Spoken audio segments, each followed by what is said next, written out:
एक युवक रहा करता था। वो युवक अत्यंत दुखी था। नहीं आ रहा था कि आखिर इस दुनिया में हर व्यक्ति अपने मतलब के लिए ही क्यों जीता है। उसे हर जगह हर कोई केवल स्वार्थी नजर आता था। वह हमेशा यही सोचा करता कि उससे कोई प्यार नहीं करता, उसकी कोई परवाह नहीं करता। सब उससे मतलब के लिए अपने संबंध रखते हैं। मतलब खत्म हो जाते ही सब उसे अपने होता है। हम भी हमेशा किसी न किसी का साथ कमजोर महसूस करते हैं। हमें लगता है कि इस दुनिया में हमारे जैसे कोई है ही नहीं। हमें कोई प्यार नहीं करता, हमारी कोई परवाह नहीं करता। लेकिन हम यह भूल जाते हैं कि अंत में तो हर किसी को अकेले ही जाना है। वह व्यक्ति अपने इस अकेलेपन से बहुत परेशान हो चुका था, जिस कारण एक दिन उसने अपना घर छोड़ दिया और एक रास्ते पर निकल पड़ा। उसके मन में कई सारे विचार थे। उन विचारों में मग्न होकर वह उस रास्ते पर आगे की ओर बढ़ता ही जा रहा था। तभी उसे रास्ते में एक आश्रम दिखाई पड़ा। वह उस आश्रम की ओर आगे बढ़ा।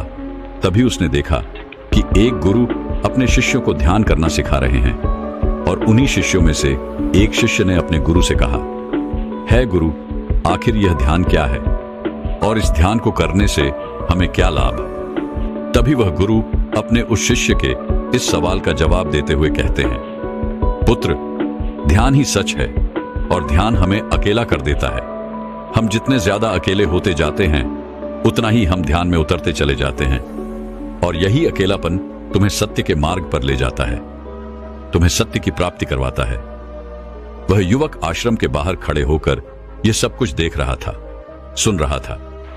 जैसे ही उसने उन गुरुवर के मुख से यह सारी बातें सुनी, वह दौड़ा दौड़ा उन गुरुवर के पास आया और कहने लगा, है गुरुवर, यदि ध्यान हमें अकेला कर देता है तो इसका मतलब यह हुआ कि मैं इन सब चीजों में श्रेष्ठ हूं।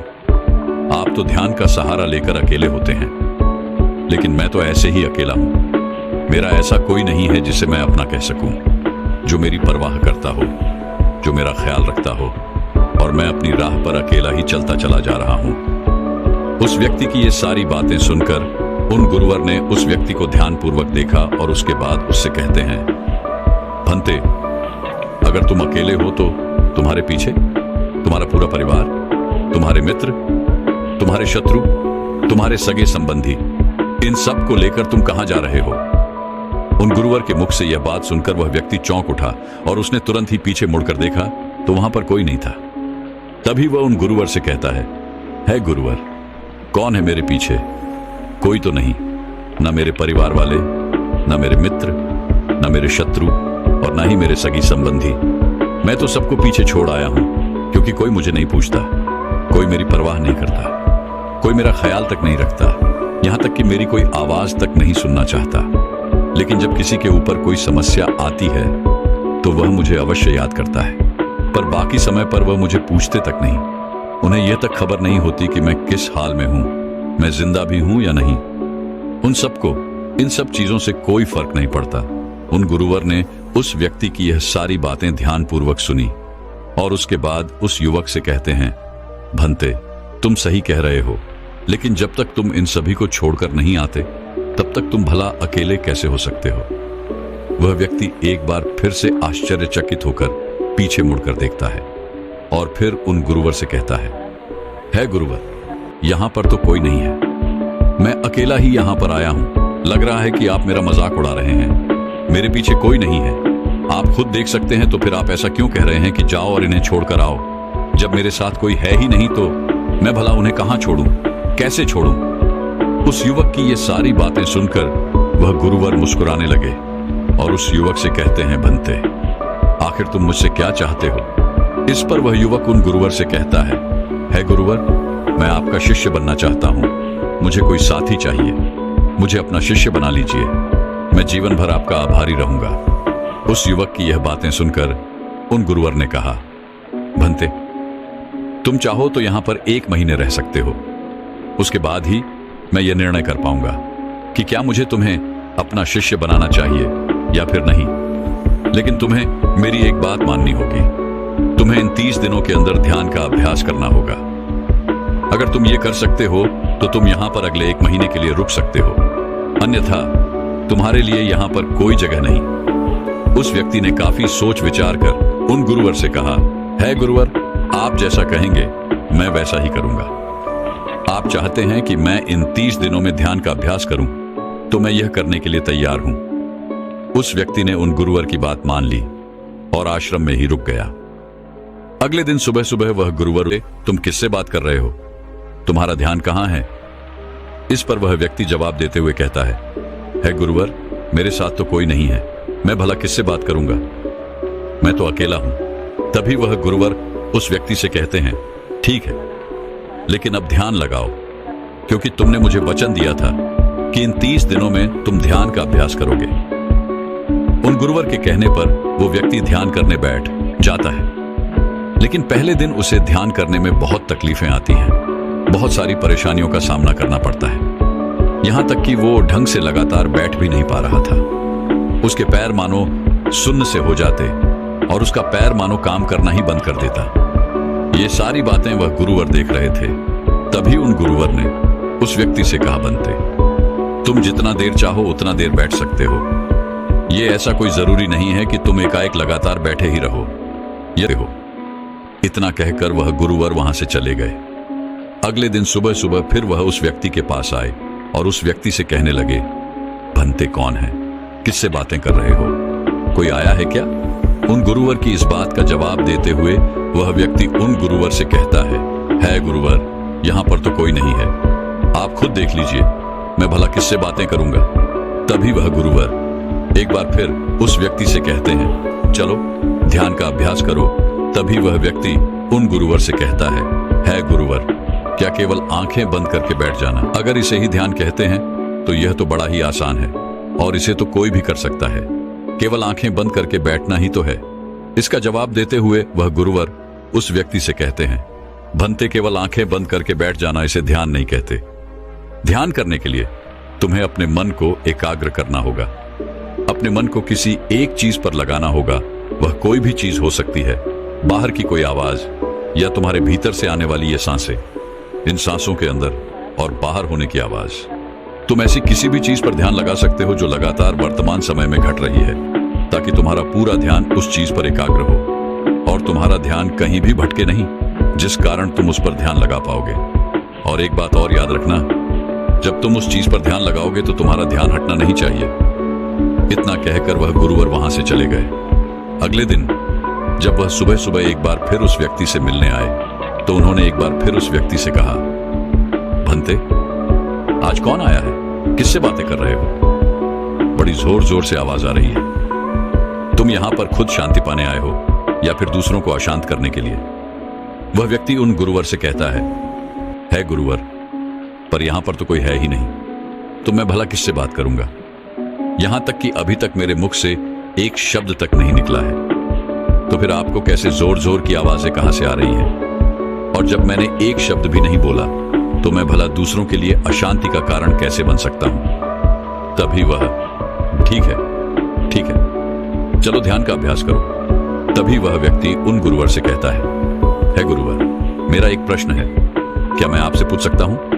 तभी वह गुरुवर उस व्यक्ति से कहते हैं, पूछो, तुम्हें क्या पूछना है? तभी वह व्यक्ति उन गुरुवर से कहता है गुरुवर, आप कहते हैं किसी भी एक चीज पर ध्यान लगाओ, जो वर्तमान समय में घट रही हो उस पर अपना पूरा ध्यान लगा दो। लेकिन जब मैं अपनी सांसों पर या फिर किसी ऐसी चीज पर ध्यान लगाने का प्रयास करता हूं जो लगातार घट रही है, तो मेरा ध्यान लगातार नहीं रह जाता। मैं पल पल भटकता रहता हूं। कभी मुझे कुछ याद आने लगता है तो कभी मुझे कुछ और याद आने लगता है। वो पुरानी चीजें, वो पुरानी यादें मेरा पीछा नहीं छोड़ती।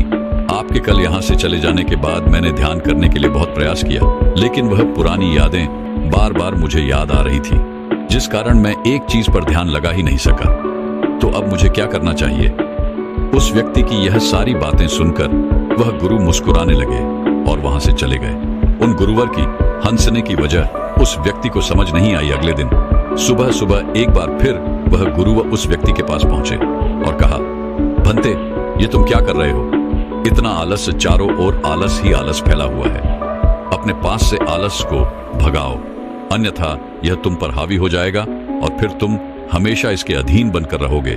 तभी वह व्यक्ति गुरुवर से कहता है गुरुवर, आप तो रोज एक ही बात कहते हैं कि यहां पर कोई है, लेकिन मुझे तो कोई नजर आता ही नहीं।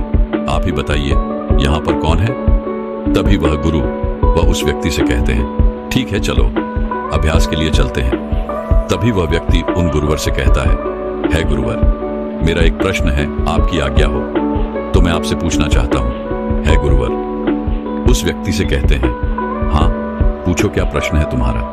तभी वह व्यक्ति उन गुरुवर से कहता है गुरुवर, आपकी कृपा से अब मैं पहले से बेहतर तरीके से ध्यान कर पा रहा हूं, लेकिन अभी भी मुझे एक समस्या आ रही है, और वह यह है कि जब भी मैं अपनी सांसों पर ध्यान देता हूं तो मेरा मन एकाग्र तो होता है और मैं पहले से ज्यादा और अच्छी तरह से ध्यान भी लगा पाता हूं, लेकिन ध्यान लगाते लगाते मुझे नींद आने लगती है और मैं सो जाता हूं। फिर उसके बाद मुझसे ध्यान नहीं हो पाता। उसके बाद केवल बस मुझे नींद ही नींद आती रहती है और मैं ध्यान की तरफ फिर अपने आप को मोड़ नहीं पाता। उस व्यक्ति की यह बात सुनकर वह गुरुवर उस व्यक्ति से कहते हैं, यह तो अच्छी बात है। इतना कहकर वह वहां से चले जाते हैं। 5वें दिन जब सुबह सुबह वह गुरुवर उस व्यक्ति के पास पहुंचते हैं तो वे कहते हैं, भंते तुमने इतने लोगों को क्यों बुला रखा है? इतने सारे लोग तुम्हें ध्यान नहीं करने देंगे। तुमने इतने सारे लोगों को क्यों बुलाया है? इन्हें यहां से जल्दी भेजो, मुझे ये बिल्कुल नहीं पसंद। तुम तो यहां पर अकेले आए थे जैसा कि तुमने कहा, तो फिर इतने सारे लोगों को तुमने आज क्यों बुला रखा है? इन्हें अभी के अभी वापस छोड़कर आओ। तभी वह व्यक्ति उन गुरुवर के बारे में मन ही मन ये सोचता है कि लगता है गुरुवर पागल हो चुके हैं। जब भी रोज आते हैं तो हमेशा एक ही बात कहते हैं कि यहां पर कोई है, लेकिन मुझे तो कोई नजर ही नहीं आता। बड़ी विनम्रता से उन गुरुवर से कहा, है गुरुवर, आपकी आंखें जो देख पा रही हैं वह मैं नहीं देख पा रहा हूं। मुझे तो यहां पर कोई नजर नहीं आता, फिर आपको कैसे? यहां पर लोग ही लोग नजर आ रहे हैं। फिर गुरुवर उस व्यक्ति से कहते हैं, अच्छा ठीक है, चलो अब ध्यान का अभ्यास करते हैं। तभी वह व्यक्ति उन गुरुवर से कहता है गुरुवर, मुझे ध्यान के वक्त नींद आती थी। जैसा कि मैंने आपको बताया था, उस पर तो मैंने नियंत्रण पा लिया, लेकिन अब जब भी मैं ध्यान करने बैठता हूं, किसी एक चीज पर अपना ध्यान केंद्रित करता हूं, तो मेरे मन में विचारों का सैलाब होता है, मानो विचारों की बाढ़ सी आ जाती है। इतने विचार तो आंख खोलकर भी मैंने कभी नहीं देखे होंगे, जितने की आंखें बंद करने के बाद मुझे नजर आते हैं। और इन विचारों में कुछ ऐसे विचार भी मेरे मन में आते हैं जिनके बारे में आज तक मैंने सोचा तक नहीं है। मुझे उनके बारे में कुछ भी नहीं पता। ये सब क्यों हो रहा है गुरुदेव?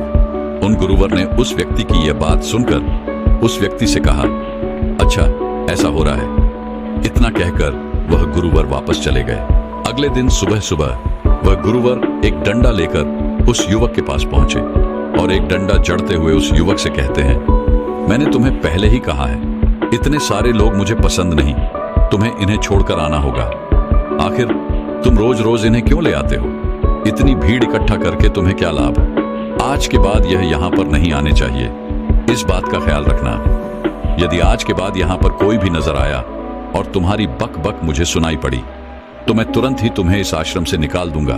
तभी वह व्यक्ति बड़ी विनम्रता से उन गुरुवर से कहता है गुरुर, मुझे तो यह समझ नहीं आता कि मुझे कोई नजर ही नहीं आता, लेकिन आप रोज एक ही बात कहते हैं कि यहाँ पर मैंने भीड़ इकट्ठी कर रखी है, जिन लोगों को भी मैंने लाया है उन्हें मुझे छोड़कर आना होगा। लेकिन मैं आपसे हर रोज एक ही बात कहता हूँ कि मुझे कोई नहीं नजर आता, ना ही मुझे कोई यहाँ पर दिखाई पड़ता है और ना ही मैं अपने मुख से एक शब्द भी निकालता हूँ, लेकिन फिर भी आप कहते हैं कि आपको लोगों की आवाजें सुनाई पड़ रही हैं। तभी वह गुरुवर है उस व्यक्ति की इस बात का जवाब देते हुए कहते हैं, क्या तुम्हारे मित्र, तुम्हारे परिवार वाले, तुम्हारे सगे संबंधी, तुम्हारे शत्रु, तुम्हारी इच्छाएं, तुम्हारी वासनाएं, ये सब क्या तुमसे मिलने नहीं आते?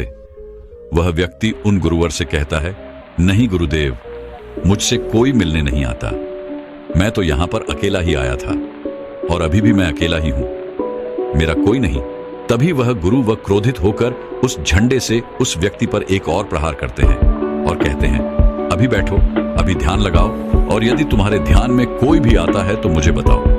वह व्यक्ति उन गुरुवर की बात मान लेता है और तुरंत ही ध्यान करने बैठ जाता है। कुछ देर तक तो वह काफी शांत रहता है, लेकिन कुछ देर बाद ही वह उन गुरुवर से कहता है गुरुदेव, मेरा भाई मुझसे मिलने आया है, साथ में मेरे पिताजी भी हैं। दोनों बहुत दुखी हैं क्योंकि मैं उन्हें छोड़कर यहाँ जो चला आया हूँ। मेरे भाई की तबीयत भी कुछ ठीक नहीं लग रही। वह मुझे बुला रहे हैं। मेरे बड़े भाई की पत्नी अर्थात मेरे भाभी मेरे बड़े भाई के साथ अच्छा व्यवहार नहीं कर रही। और तो और मेरी प्रेमिका भी आई हुई है। वह मुझसे पूछ रही है कि क्या तुम मुझसे शादी करोगे या फिर मैं किसी और से शादी कर लूं। वह भी बहुत दुखी नजर आ रही है। और इतना ही नहीं, मेरे कुछ मित्र भी पीछे खड़े हैं जिनसे मैंने कुछ कर्ज लिए थे। आज वो मुझसे अपना कर्जा मांगने आए हैं, मुझे धोखेबाज कह रहे हैं, मुझे अपशब्द बोल रहे हैं और वो साथ में मेरे कुछ शत्रुओं को भी लाए हैं। लेकिन मेरे शत्रु मुझे मारना नहीं चाहते। वह तो यह कह रहे हैं कि तू तो पहले से ही मरा हुआ है तुझे। और क्या। वह व्यक्ति कुछ देर के लिए शांत हो गया, लेकिन उसी के बाद फिर कुछ देर बाद वह एक बार फिर से उन गुरुवर से कहने लगा है, गुरुवर, अब मेरे पास एक बहुत बड़ा घर है, इसे मैंने खरीद लिया है। मैं, मेरे पिता, मेरी माता, मेरा भाई, मेरी भाभी सभी इसमें बहुत मिलजुल के रह रहे हैं। हम बहुत खुश हैं। मैं अब अपने मित्रों से अत्यधिक अमीर हूं। मेरे पास बेशुमार धन दौलत है।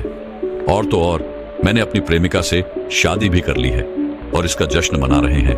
इतना कहकर वह व्यक्ति एक बार फिर शांत हो गया और फिर कुछ देर बाद और फिर एक बार उन गुरुवर से कहता है गुरुवर, मुझे कोई मारने का प्रयास कर रहा है। लगातार वो मुझ पर प्रहार कर रहा है। मैं उसका चेहरा देखने का प्रयास कर रहा हूं, लेकिन मुझे उसका चेहरा नजर नहीं आ रहा। इतना कहते कहते वह उन गुरुवर से कहता है, गुरुदेव, ये तो आप हैं जो मुझे मार रहे हैं और यह भी कह रहे हैं कि इतनी भीड़ को लेकर क्यों आए हो और इन्हें लेकर कहां जा रहे हो। मेरे साथ तुम्हें अकेले ही चलना होगा। इतना कहकर वह व्यक्ति ध्यान से उठ गया और उनको रुके चरणों में गिर पड़ा और उनसे कहने लगा, है गुरुदेव, आप सही थे। आप जो हमेशा कहते थे कि इस भीड़ को लेकर मैं कहां जा रहा हूं। आप हमेशा यही कहते थे कि इन सबको छोड़ कर आओ, लेकिन मुझे कोई नजर नहीं आता था। लेकिन आज मैंने उन सबको देख लिया जिन्हें मैं अपने साथ लेकर आया था, जिन्हें मैं अपने साथ लेकर घूम रहा था। हर कोई मेरे साथ ही है, मेरे पास है। लेकिन मैं ये सोच रहा था कि आखिर मैं इतना बेचैन क्यों हूं और मेरी बेचैनी की वजह क्या है। उस व्यक्ति की यह सारी बातें उन गुरुवर ने ध्यानपूर्वक सुनी और उसके बाद वो वहां से चुपचाप उठकर चले गए। उसके बाद से वो गुरुवर उसके पास कभी नहीं आए। लेकिन वह व्यक्ति हर रोज ध्यान का अभ्यास कर रहा था और पूरे 1 महीने बाद जब वह उन गुरुवर के पास पहुंचा तो उन गुरुवर से कहने लगा है, गुरुवर, जैसा कि आप कहते थे कि मैं हमेशा अपनी भीड़ को अपने साथ लेकर घूमता हूं, तो आज मैंने उस भीड़ को विदा कर दिया है और अब मैं बिल्कुल अकेला हूं। मेरे साथ कोई नहीं, मेरे साथ आप भी नहीं है, यहां तक कि मैं खुद अपने साथ नहीं हूं। मैं एक परम शांति महसूस कर रहा हूं। अब मुझे ऐसा प्रतीत होता है कि अब मेरे जीवन में कोई समस्या नहीं है, कोई समाधान नहीं है। मैं बहुत हल्का महसूस कर रहा हूं, मैं बहुत अच्छा महसूस कर रहा हूं और इस शांति में जो आनंद है इसका क्या कहना। तभी वह गुरुवर उस व्यक्ति से कहते हैं, भंते, अगर तुम चाहो तो इस अकेलेपन को लेकर तुम अपनी दुनिया में वापस जा सकते हो। अव्याधि, तुम उस संसार में वापस भी लौट जाओ। भले ही लोग तुम्हारे आसपास क्यों न रहे, भले ही पूरी भीड़ तुम्हारे साथ क्यों न रहे, लेकिन फिर भी तुम अकेले ही रहोगे। फिर चाहे वह तुम्हारे रिश्तेदार हो, सगे संबंधी हो, परिवार वाले हों, तुम्हारे मित्र, तुम्हारे शत्रु, तुम्हारी भावनाएं या फिर तुम्हारी प्रेमिका, इन सब के साथ रहकर भी तुम पूर्ण रूप से अकेले ही रहोगे। और इतना ही नहीं, तुम्हारे जीवन में जब भी कोई बुरी परिस्थितियां आएंगी तब भी तुम बिल्कुल अकेले और शांत रहोगे और तुम हर परिस्थितियों का समाधान निकालने में भी अब पूरी तरह सक्षम हो चुके हो। और यदि अब तुम चाहो तो मैं तुम्हें अपना शिष्य बना सकता हूं, क्योंकि हो सकता है तुम्हें यह लग रहा हो कि यह 30 दिन तो पूरे खत्म हो चुके, लेकिन ध्यान का मार्ग अभी शुरू हुआ है। और याद रहे कि अभी तो बहुत कुछ सीखना है, जानना है, लेकिन कुछ रखना नहीं है। यह मार्ग अभी शुरू हो रहा है और यह मार्ग अति लंबा है और इस मार्ग की शुरुआत शांति से ही होती है। तभी वह व्यक्ति उन गुरुवर को प्रणाम करता है और उनसे कहता है गुरुवर, मैं अपने घर वापस लौटना चाहता हूं, अपने उस संसार में वापस जाना चाहता हूं ताकि मैं अपनी जिम्मेदारियों को निभा सकूं और साथ ही साथ इस मार्ग पर भी आगे बढ़ सकूं, यदि आपकी आज्ञा हो। इतना कहकर वह व्यक्ति शांत हो गया। तभी वह गुरु मुस्कुराने लगे और उस व्यक्ति से कहते हैं, भंते, मन शांत हो तो सब हो सकता है। तुम संसार में रहकर भी अकेले रह सकते हो, लेकिन एक बात याद रखना कि हमें सीखना बहुत कुछ है, जानना बहुत कुछ है, लेकिन रखना कुछ भी नहीं। अब तुम जा सकते हो, तुम्हारा कल्याण हो। तो दर्शकों, चलिए अब ज्यादा सोचने के ऊपर अगली कहानी की शुरुआत करते हैं। संपूर्ण मानव जाति एक दौड़ में लगी हुई है, एक ऐसी दौड़ जो कभी पूरी नहीं होती, जो उसके जन्म के साथ शुरू होती है और मरने तक उसका पीछा नहीं छोड़ती। लेकिन क्या कभी आपने ध्यान दिया है कि यह दौड़ किस चीज की है? जरा ठहरकर खुद से पूछिए कि आप किसके पीछे दौड़ रहे हैं, और वास्तव में क्या यह दौड़ कभी पूरी हो सकती है? जिन भौतिक सुख सुविधाओं को इकट्ठे करने में इंसान लगा रहता है, क्या वास्तव में वो भौतिक सुख सुविधाएं उसे शांति, या फिर सिकंदर ने मरने से पहले अपने सभी मंत्रियों को कहा था कि जब मेरी अर्थी उठाई जाए तो मेरा शरीर ढका हुआ नहीं होना चाहिए, मेरी हथेलियां खुली होनी चाहिए, ताकि सारी दुनिया यह देख सके कि जो सिकंदर पूरी दुनिया को जीत सकता था, वो भी अपने साथ कुछ नहीं ले जा सका। उसके हाथ खाली के खाली रह गए। लेकिन जीवन की बागडोर ऐसी होती है कि उसे कभी ठहरने का वक्त ही नहीं मिलता। कभी वह सोच विचार ही नहीं करता कि जीवन का सबसे बड़ा सुख क्या है, और इसके विपरीत जीवन का सबसे बड़ा दुख क्या है। सुख सुविधाएं तो बहुत लोग इकट्ठा कर लेते हैं, लेकिन सही मायने में उसका भोग कितने लोग कर पाते हैं? वही भौतिक वस्तुएं जो उसने अपने आनंद, अपनी शांति के लिए संग्रहित की थी, वही सुख सुविधाएं उसके दुख का कारण बन जाती हैं। जब पैसा नहीं कमाया था तो पैसा ना होने का दुख था, और जब पैसा कमा लिया तो वही पैसा उसके बच्चों के लिए या उसके लिए झगड़े का कारण बन जाता है। तो फिर कैसे सुख सुविधाएं, किन चीजों के पीछे आप भाग रहे हो? आज की जो कहानी मैं आप लोगों को सुनाने वाला हूं, उसमें आपको जीवन का सबसे बड़ा दुख और सबसे बड़ा सुख पता चलेगा। इससे पहले कि आप इस कहानी में खो जाएं, इस चैनल को सब्सक्राइब जरूर कर लें। तो चलिए कहानी शुरू करते हैं।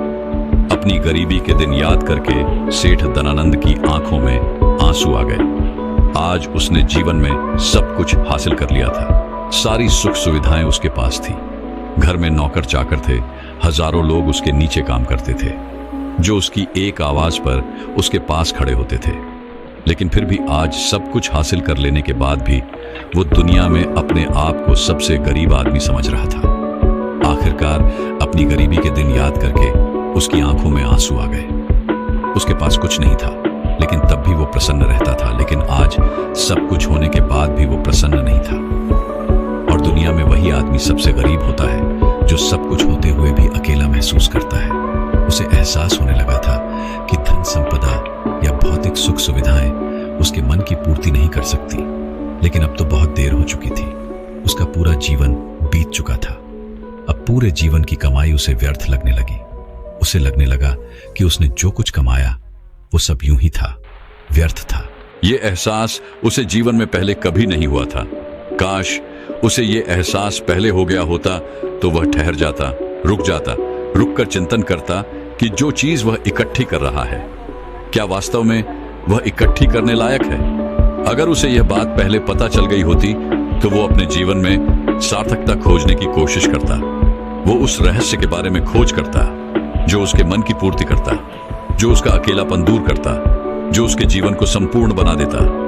उसने अपने दोनों बेटों को अपने पास बुलाया और उन्हें जीवन की सीख समझाने की कोशिश करने लगा। सेठ ने अपने बेटों से कहा कि बेटा, मेरे को तो जीवन में कोई बताने वाला नहीं था, सही रास्ता दिखाने वाला कोई था ही नहीं, इसलिए मैं उस रास्ते पर चलता रहा जिसका कोई अंत नहीं था। और आखिर में पहुंचकर मुझे महसूस हुआ कि जितना रास्ता मैं तय करके आया हूं, उतना ही रास्ता बाकी और है। शायद मैं गलत रास्ते पर निकल पड़ा था और अब इतना समय नहीं बचा कि मैं नए रास्ते पर फिर से नया सफर शुरू करूं। उसने अपने दोनों बेटों से कहा कि बेटा, पता है दुनिया में सबसे बदनसीब आदमी कौन होता है? वो जिसके पास सब कुछ होते हुए भी कुछ नहीं होता, जो अपने आप को सब कुछ होते हुए भी अकेला में करता है। भला इससे बड़ा दुख, इससे बड़ी बदनसीबी और क्या हो सकती है? यह सुनकर उसके बड़े बेटे ने कहा कि पिताजी, सब कुछ तो आपके पास है, धन संपदा, पूरा परिवार, सारी खुशियां आपके पास है, लेकिन फिर भी आप अपने आप को बदनसीब क्यों समझते हैं? उसका बड़ा बेटा वह नहीं समझ पा रहा था जो उसके पिता उसे समझाने की कोशिश कर रहे थे। फिर भी उसने अपनी बात को समझाने की कोशिश करते हुए कहा, अभी तुम्हें लगता है कि जीवन में तुम्हारे पास सब कुछ है। मुझे भी तुम्हारे उम्र में ऐसा ही लगता था, लेकिन अब मैं बूढ़ा हो चला हूं। कुछ समय बाद मेरी मृत्यु भी नजदीक है और अब मुझे एहसास हो रहा है कि दुनिया में तो सब कुछ पीछे छूट जाता है। घर, परिवार, रुपया, पैसा, धन संपदा, सब कुछ यही रह जाता है। और आखिर में मेरे साथ जाएगा क्या? क्या मैं दुनिया में सबसे अकेला इंसान नहीं हूं? क्या मैं दुनिया का सबसे बदनसीब आदमी नहीं हूं, जिसके पास सब कुछ होते हुए भी वह अपने साथ कुछ भी नहीं ले जा सकता? सेठ के बेटे ने सेठ से सवाल पूछा कि पिताजी, फिर दुनिया में क्या इकट्ठा करना चाहिए? ऐसे तो हर इंसान अकेला ही होता है। कौन इंसान इस दुनिया में भला ऐसा होता है जो अपने साथ इस दुनिया की सुख सुविधाएं या फिर अपना परिवार को साथ लेकर जाता है? सब लोग तो अकेले ही जाते हैं। फिर तो दुनिया में हर एक आदमी बदनसीब ही हुआ। यही सवाल सेठ के मन में भी उठ रहा था, लेकिन उसके खुद के पास इसका कोई जवाब नहीं था। तो वह अपने बेटे को भला इसका क्या उत्तर देता? इसीलिए उसने अपने बेटे से कहा कि बेटा, मैं खुद इस सवाल का जवाब तलाश रहा हूं। अगर एक आदमी के पास सब कुछ होते हुए भी वह अकेला है, उन भौतिक सुख सुविधाओं का वह भोग नहीं कर पा रहा है, तो वह सबसे बड़ा दुख हुआ।